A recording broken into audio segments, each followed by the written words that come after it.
Hi, I'm Steve Clemons, and I have a question. Is the coronavirus morphing from a public health epidemic into a full-blown social and financial pandemic? Let's get to the bottom line.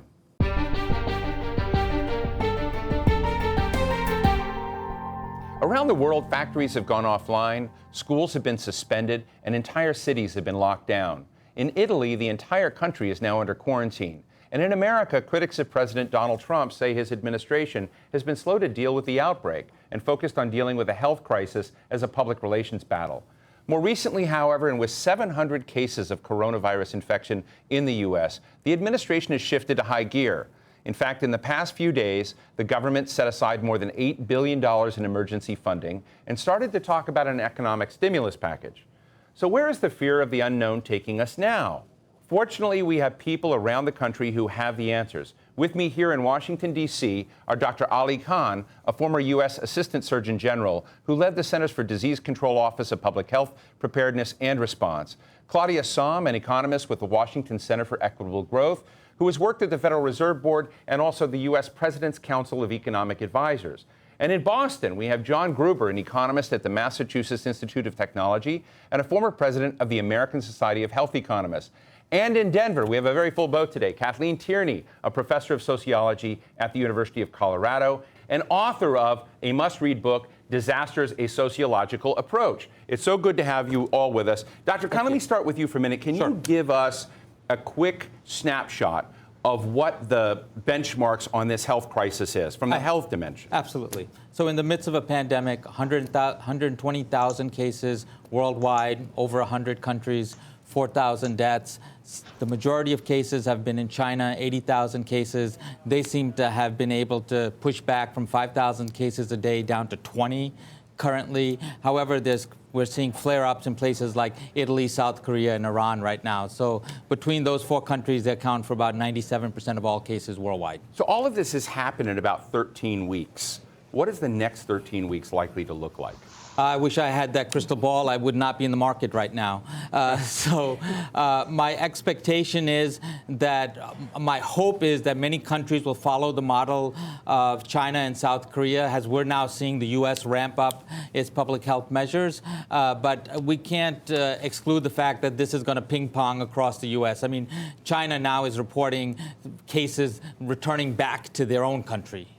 Well, with our other guests, I want to get to this question of where the right equilibrium point is, but I want to read something. It has already shut down many of our schools, crashed our stock market, increased social conflict and xenophobia, reshuffled our migration patterns, and is working to contain us in homogenous spaces where it can keep spreading. And so I just want to put that out there. That's a fascinating way to look at what the pandemic is. It takes it out of just the health and biological dimension. And John, I know you've been thinking a little bit about both the economics of this, but how we ought to kind of encapsulate the question of what this virus is doing and how to respond to it. How much of this pandemic is social and economic as opposed to just a health problem to contain? I think it's become a huge social and economic issue. And I think we need to respond aggressively, much more aggressively than we've been doing, both in the short term and the long term. I think in the short term, we need to respond by things like guaranteeing sick pay for workers who can't come to work, massively investing in our public health infrastructure. Look, the basic view is that it seems likely that many of us will get this virus. The issue is going to be how soon we get it and how overwhelmed our public health infrastructure becomes. The key is to then work jointly to both spread out the distribution of the virus, to slow its spread, so our health infrastructure doesn't get overwhelmed, but also to massively invest in our health infrastructures. Workers in healthcare, in the healthcare sector, need to be paid more to compensate them for the risks they're taking. We need to massively invest in testing and treating opportunities. And in the long run, we need to use this situation to recognize that we invest much too little in public health in the U.S., in vaccine development, et cetera. John, you've argued that our pharmaceutical companies are not incentivized and aligned to respond to something that has emerged like the coronavirus. What do you mean by that? What I mean by that's the following. If you're a pharmaceutical company, you have investors you need to please, and the highest rate of return right now is inventing a new cancer drug that will keep people alive for one more week that you can sell for hundreds of thousands of dollars, not a vaccine which will which may or may not matter and which you can't sell for very much. And so, we need to recognize the private sector is underinvesting in the development of drugs like vaccines. It's a well-known problem, and we need the public sector to lead in helping to implement structures, both rewards for the private sector as well as public investment in R&D to actually allow the creation of drugs that are important for our public health.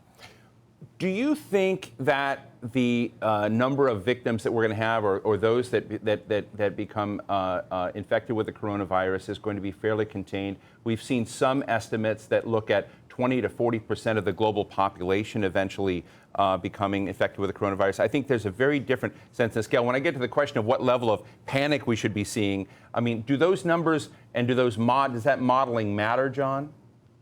It matters enormously, and it's very important, and we need to recognize the uncertainty. I mean, it's amazing how much the stock market has crashed based on 700 cases.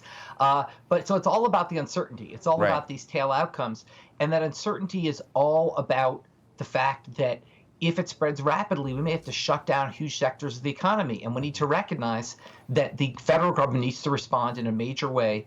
President Trump talked about stimulus. Some of what he said made a lot of sense, like providing sick leave pay for workers who can't come to work. Some made no sense, like a payroll tax cut. That doesn't really do any good when people can't work. We really need to think about more aggressive responses like overtime pay for healthcare workers and massive investments in public health. Well, I want to get into this economic side with Claudia and Kathleen. Claudia, how do you look at the financial and economic dimensions of this pathogen?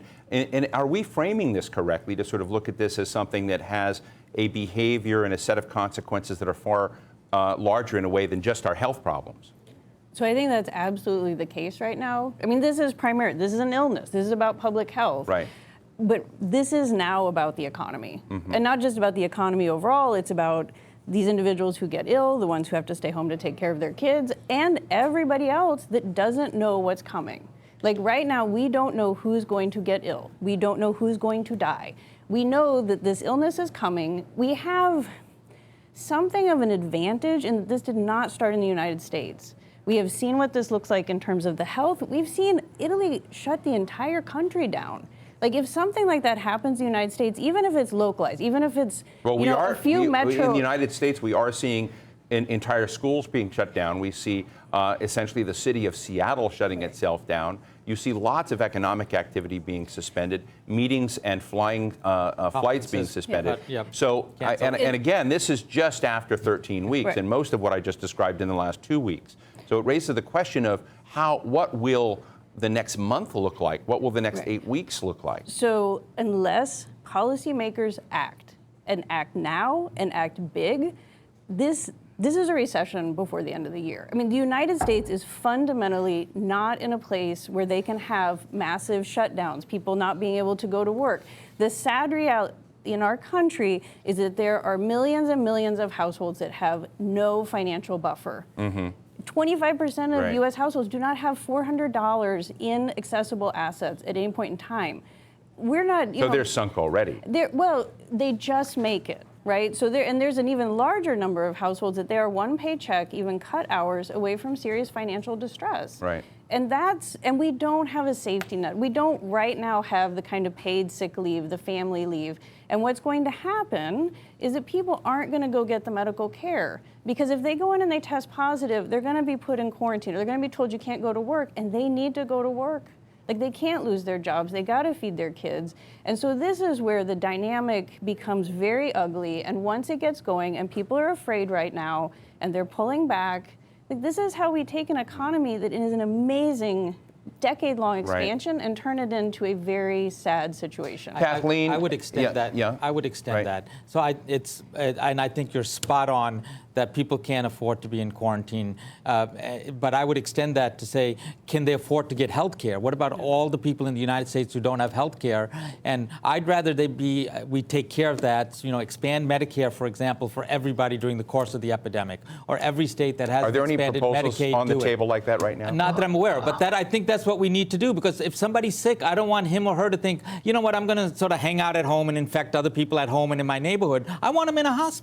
Right. Kathleen, I think... Let me bring Kathleen into this. I'd like to jump in here and, re-emphasize the importance of what's being said. This disease, this pandemic, is really, it is laying bare many of the issues we have in this country around social inequality and the great gulf that exists between the people who are doing well and the people who are living paycheck to paycheck, the people who are in the gig economy, the people who absolutely have to show up for work, they have to get paid because they have to pay the rent and feed their kids. And the policy response is being suggested here. The policy response really needs to be one that takes into account these great disparities that we have in this country with respect to things like insurance coverage and access to health care and people's day-to-day circumstances as they struggle in this economy. When I listened to the President of the United States just a week and a half ago say there are 15 cases in the United States and maybe they'll go down to 0 and maybe the one sick person, it's such a staggering different picture today than we heard from the President that I have to tell you that I sort of understand why people would be panicking. But how should we think about panic when it comes to these people that you've just said are going to be incredible victims of this? Well, sociologists really hate the word panic because of the images that it conjures up of sort of herd-like and irrational behavior. And, you know, we don't really think about behavior under conditions of uncertainty that way. We think of people doing the best they can, trying to be responsible, trying to protect their families. People are going out and buying things, and that's referred to as panic. Well, actually, people have been told to prepare. Right. They've been told to think about what might happen if they have to stay in their homes and engage in social distancing. We see on the media, from various media sources, even from different sources in the administration, different messages coming out. Is it any wonder that people are confused? Is it any wonder that people want to engage in better safe than sorry behavior? We're hearing all kinds of different messages from this is the common cold to, you know, this is deadly and you're going to die from it if you get it. And so under these kinds of conditions, people engage in various sorts of behavior, including intensified information seeking, talking to people in their social networks, going online to find out information, and going out under a precautionary principle to try to get supplies for themselves and maybe their friends and neighbors and family as well. John, you were going to make a comment, but I'm also interested in whether or not Kathleen's framing of the social network and other sort of implicit strengths in our system are enough buffer for this. And when we saw in the financial markets just this week, certain mechanisms kind of clicked in to kind of keep panic from taking over. But this reminds me a lot of the financial crisis, and yet I don't see the response there. So I'm just wondering, how bad can things get? Well, things can get really bad. And much like the financial crisis, we responded too late and too little. I think the key thing is that we need to recognize this is different than the financial crisis. Financial crisis was a demand-side based crisis. This is a supply-side and a demand-side crisis. It's supply-side crisis because how do you produce goods when half your workers aren't coming to work? And it's a demand-side crisis because people can't buy goods if they aren't getting their paycheck. That's why we need to do two things. One is for the workers in non-essential industries who are going to have to stay home, we have to make sure they have comprehensive sick leave paid for by the federal government so companies don't have to go bankrupt on a short-term basis.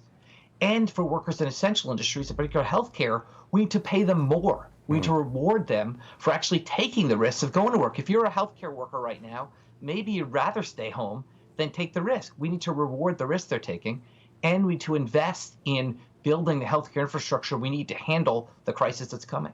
You know, when you think about supply chains and you think about the stress in the financial markets, but also the production markets, in the healthcare, so many of the active ingredients in the U.S. Pharmaceutical industry are based in China. I guess a big question just comes to mind is globalization as we've known it over? Dr. Khan?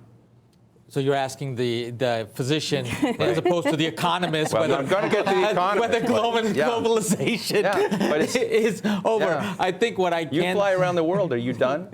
So globalization is not over. Exchange of ideas will always occur, and we will always want to visit different parts of the world and supply. I don't think... What I do know, though, is we will be rethinking supply chains for critical materials. Claudia, go ahead. I apologize. So we'll be thinking supply chains for critical materials, right? I'm not sure I want all of my mask production in one country. Maybe I want it in 4 countries instead. Same thing for my more redundancies. Active pharmaceutical, the APIs, the active pharmaceutical ingredients in my drugs. I don't think I want that all tied up in one country anymore. Claudia, I'll ask you the same question. Is globalization as we knew it done? No. It's not. I feel better now. Now Claudia said the same thing. I feel better. Give me hope. Why? I think, we're rightly talking a lot about how this time is different. Like the coronavirus, what this means. Frankly, this time is not that different. When you think about the economic impact, the tailspin that we could go into, every recession has a different cause. Even any financial contraction has a different cause. We saw with the Japanese earthquake, there were disruptions of supply chains. That's less than a decade ago. And so we understood then, like just in time, and this causes problems. But we got through it. It's not like this disruption is going to have people take all of their production domestically. That's just not going to happen. But I do think one thing that's really important is that, and Jonathan talked about, is this supply, is this demand? I think at this point, on some level, like fighting back against a recession, it really doesn't matter, right? And we know... But you see a recession is definitely coming? No, we do not have to have a recession. And if we end up in one before the end of this year or early next year, it is our fault. It is policymakers' fault for not responding right now. Because we have the notice. We can do this. And I think to bring it back to the recession, we have all the tools. Like so many different tools were brought out in the Great Recession, whether it's giving money to households, whether it's giving it to state and local governments. We have all of these tools. We have research and evidence on what works and what doesn't. Like we shouldn't be talking about a payroll tax cut today. That was the least effective of the stimulus to households.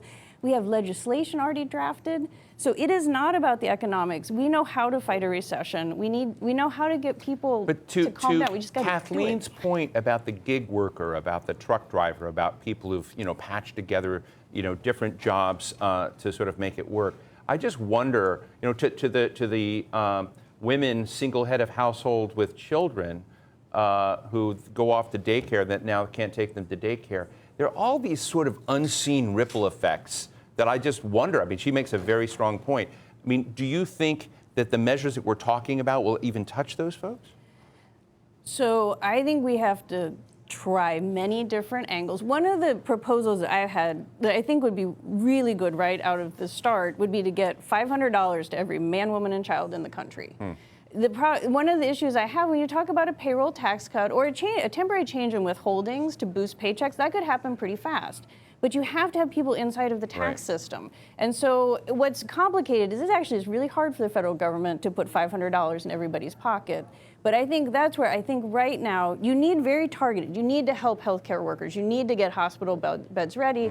But you also just need to help everybody. So to your point, they have enough money to even go to the doctor and get checked. Right. So I think there's this. And we know what to do about so we talked about the economy here. We know what to do from a public health standpoint. Right. We know what those measures are. We know what China has done. We know what South Korea has done. We can do the same thing. John? But I think the other this point, is Kathleen. I think a theme that's coming out here is a theme about prompt action and the need for solutions to be rolled out as quickly as possible, whether we're talking about containing the spread of coronavirus or we're talking about containing the ripple effects through our economy. There needs to be leadership and decisive action. And in this political context, I'm worried that that isn't going to happen. Right. And John? Yeah, I agree. A recession's a recession. We prompt action, but there's also the saying, don't let a good crisis go to waste. And we have to recognize that this highlights fundamental problems with our economy when it comes to public health preparedness and dealing with long-run solutions to these problems. For example, the fact that 90% of the inputs that go into our generic drug development come from other countries. We need to recognize that. We're still going to globalize. We need to recognize we may want more domestic production of active pharmaceutical ingredients. The fact that we don't invest in the development of new vaccines, so we're not prepared for the next pandemic. We need more publicly led investment in that area. So while I agree we need important short-run responses, we also need to be using this as an opportunity to think about our long-run preparedness. In our last couple of minutes here, I want to ask each of you. You've each put on the table interesting things that Americans should be doing to respond to this crisis. I just want to reflect for our global audience that this kind of drama is playing out all over the world right now, and many hard choices are being met. And I think being made, and many people are feeling, very directly the suffering from the coronavirus spread and what's going on. I'd like to ask you, as you think about the policy initiatives you put on the table that are important, as a storyteller, as someone who writes, as a journalist, I'm interested in who the villains are that will keep you from getting where you think America needs to go, and who the heroes could be. But just real short form, Kathleen?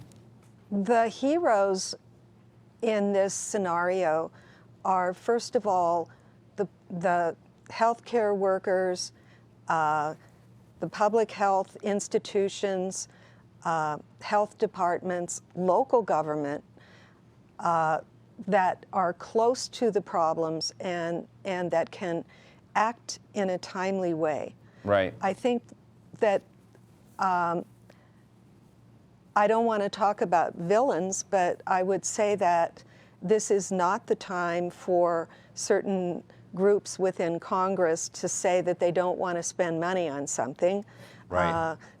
that spending is unnecessary. I think that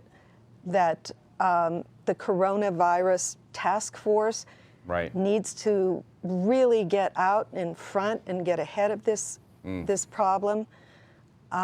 Timely action, again, as I said, is needed. Right. And we need to be thinking about the unanticipated consequences of some of the actions that we might take and try to mitigate those. Yeah, I think the good guys are exactly what Kathleen laid out. Our healthcare workers, the people, nursing home workers in particular, who are making the sacrifices every day to care for these vulnerable populations. The bad guys are the people who might exploit this situation to do things which aren't related, like a payroll tax cut, much like the Bush administration exploited 9/11 to force through a bunch of tax cuts we didn't need and didn't really help the economy.